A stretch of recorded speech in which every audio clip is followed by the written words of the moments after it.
عرفنا بنفسك. نضال نصراني من فلسطين من غزة. احكي لنا ايه اللي حصل لك بالضبط. كنت ماشي وضربوا سيارة إلى الشرطة، فاجت شظية في الشق الشمال في عينه وفي رجله. بعد غيبت، ما دريتش عن حالي، ودوني على المستشفى، غيبت، قعدت تقريبا 20 يوم. بعدين قالوا لي انت تحتاج يعني هنا في فيش امكانيات، لازم تروح على مصر عشان الامكانيات الاحسن. حولونا على مصر. حولوك على مصر. صحيح. طب الوضع ايه في غزه بالظبط؟ احكي لي الناس الناس عايشه ازاي؟ الرعب اللي هم عايشين فيه. دمار، حرب، يعني ايه يقول لك حرب؟ ايش الحرب اللي هيكون نتائجه يعني؟ حرب، موت. انت ما تقدرش يعني ابنك يروح المدرسه، تكوني قاعده في البيت فجاه القضيه نزلت في البيت، وانت قاعد في البيت مش امن، وانت في بيتك مش امن، يعني ممكن يضرب على منطقه فاضيه ويعمل قنبله ارتجاجيه ينزل البيت عليه. ما فيش امان يعني في مكان. تروح مثلا مكان تقعد فيه يعني تامن على نفسك، ما فيش. طب انت شايف ايه الحل للازمه الفلسطينيه في رايك؟ يعمل سلام شامل وعادل، وكل واحد في حاله، مالوش حدا عند الثاني. يعني كل واحد يبعد عن الثاني وخلاص، ويعمل اتفاقيات دوليه وضمانات دوليه. وتفضل اسرائيل قاعده في فلسطين؟ لا، ما فيش، يعني ما في اتفاقيات دوليه. قبل هيك عملها السيد ابو عمار. ما في اتفاقيات، يعني اتفاقيات سلام يمشوها العرب، يدخلوا. يعني انت مع السلام مش مع الحرب؟ انا واخد، انا ايش بدي غير اعيش انا وابني بخير، يعني اطلع العب، اروح انا وابني اوديه مدرسه، اوديه واخد الملتزم، انا ايش بدي يعني كمواطن. طب هل انت مع المطلب اللي بينادي بيه البعض بتوطين اهل غزه في سيناء؟ لا صعب. صعب تروح من بيتك واهلك، يعني تروح مكان ثاني، صعب جدا. يعني انت عشت انا عمري 38 سنه. فضل تعيش في غزه. بعرف كل الناس. لو اجي مثلا سيناء ما اعرفش حاجه، وليش اروح سيناء يعني؟ اضل في فلسطين حتى لو اموت، يعني مش مشكله يعني. اموت في بلدي، اموت عند اهلي. طب ايه الرساله اللي انت عايز تقولها للعالم؟ العالم يضغط على اسرائيل ويفكوا عنه، يعني يبعدوا عنه ويعملوا سلام عادل بمعنى كلمه سلام، مش سلام يعني اللي مؤاخذ كذب وغدر.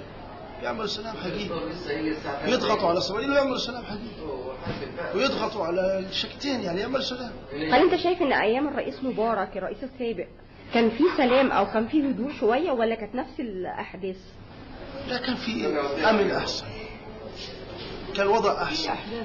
يعني كان لما يعمل هدنه، يعني اتصالات دوليه واتصالات مع العرب مع الرؤساء الدوليين، يصير سلام، يعني يضغط على اسرائيل يعملوا يعني اتفاق او هدنه. او امبارح كنا نستنى الهدنه على النار، بشوف ما زبطتش. كان امبارح 32 شهيد على الاخبار. ربنا معاكم. وانت يا ماما ايه الرساله اللي انت عايز تقوليها للعالم؟ أنا الرسالة اللي بحكيها لهم إنه نعيش في أمان وسلام وطمأنينة، يعني ويعملوا حل دولتين، يعني كل إنسان، إسرائيل في حالة وإحنا في حالنا، على أساس إنه فيش اعتداءات ولا في حرب. إحنا بدنا السلام، إحنا من محبين السلام.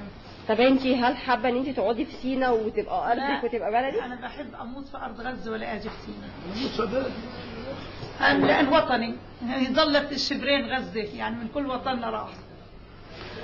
طب احكي لنا كده احساسك ايه وانت قاعده في غزه وسط القصف ووسط القنابل؟ والله احساسي هلقيت اني انا اعصابي منهاره، على اساس اني خايف على اولادي، تجيهم صديه، بنتي تموت تطلع تشتري غرض من البيت تجيها صديه، حاجه يعني فيش امان. هلقيت في خلال القصف ما فيش امان، حتى لو تروح تشتري غرض من المكان، من دكان، من شيء، تقدريش، بتفضلي تموت من الجوع في البيت ولا تطلعي في القصف. في القصف اثناء القصف لو طلع واحد بخاف صديه تجيه وهو ماشي الطريق، فبروح يعني فيها يعني، او بتشوه العمر كله. طب انت رايك في الحكام العرب؟ هل هم بيتحركوا فعلا لحل القضيه الفلسطينيه؟ والله هم بيتحركوا وبيعملوا جهودهم وبيبذلوا يعني اقصى ما في جهودهم، بس ان شاء الله يكون على ارض الواقع. احنا بدنا يعني الكلام اللي بيحكوه يكون على ارض الواقع. شايفه انه مجرد كلام وحواديت قاعدين بيحكوا فيها؟ بيحكوا بس بدنا تنفيذ. هم بيحكوا بس ما فيش تنفيذ. بدي انا تنفيذ، يعني بدي حل هدنه، يعني تكون يعني كلامهم يكون على ارض الواقع، انه يكون هدنه ويعيش الكل بسلام. هاي اللي بدنا اياه. انت عندك ولاد قد ايه؟ نعم 3 وبنت. 3 بنات؟ 3 ولاد وبنت. 3 ولاد وبنت. هل في حد سبق انه اتصاب قبل كده عندك، سواء في 2008 او الانتفاضه الاولى؟ الانتفاضه الاولى 2 اصابوا لي مش واحد، علشان هيك انا بفضل السلام. شكرا يا على اسفلت البحر كان في زوارق بحريه كانوا قاعدين شوية يعني عادي ما فيش شيء، في أطفال وفي ناس قاعدة، خبط أول صاروخ والثاني، اتصوب من الأول واتصوب من الثاني. مش بس هو لحاله، كمان 5 معاه، وفي بنت طفل 8 سنين استشهدت، وفي شاب تاني استشهد. تمام. طب الوضع في غزة عامل ايه دلوقتي؟ هل زي ما الفضائيات بتنقله ولا أسوأ؟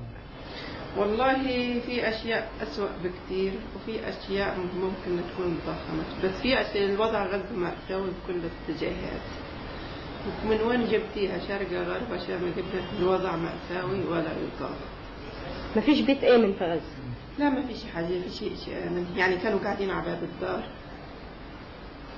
يعني مدني عادي جدا، مواطن مسالم. مواطن مسالم قاعد في بيته وضرب. في أطفال بيلعبوا، يعني ما فيش مشاكل، يعني ما يعني مش جماعات مسلحة لا لا لا لا, لا ما في. هم في مخيم، يعني البيوت سينجو صغيرة، يعني مش وبشوارع متر ومترين، يعني ما بصدق يقعد على باب البيت فيهم الواحد من ضيق المكان جوا، يعني وحر المكان جوا. بس بالنسبة لهم كده يعني الناس عزل آمنين. يعني ده اللي عايزة أقوله، إن إسرائيل بتضرب في المدنيين العزل مش في جماعة. ولا تميز، يعني لا تميز أكيد. يعني البيت اللي طبقتها على بعضه 3 طوابق و4 طوابق طبقتها على بعضه، هذا مين اللي كان مقاومين؟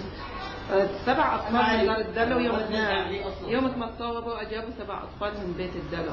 أطفال هم 11 واحد اللي استشهدوا، 7 أو 8 منهم أطفال. الملك جواد محمد عقيل وشمال. احكي لنا ايه اللي حصل لك بالظبط وايه الإصابة اللي عندك؟ كنت ماشي على دراجة نارية على مصر، صار قصف، صابت في رجلي، صار بكر في رجلي اليمين، صاب بعض الشظايا في رجلي الشمال، كسر في الساق الأيسر.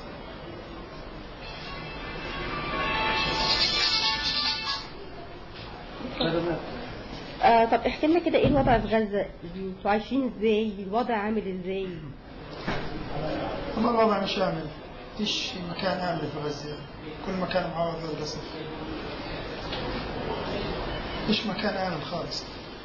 يعني هل إسرائيل بتضرب في المدنيين؟ نعم. مش في بتوع المقاومة؟ كل استهداف مدنيين وأطفال ونساء، قصف عشوائي يعني. طب حضرتك شايف هل الحكام العرب متخاذلين تجاه القضية الفلسطينية ولا في تحرك على أرض الواقع؟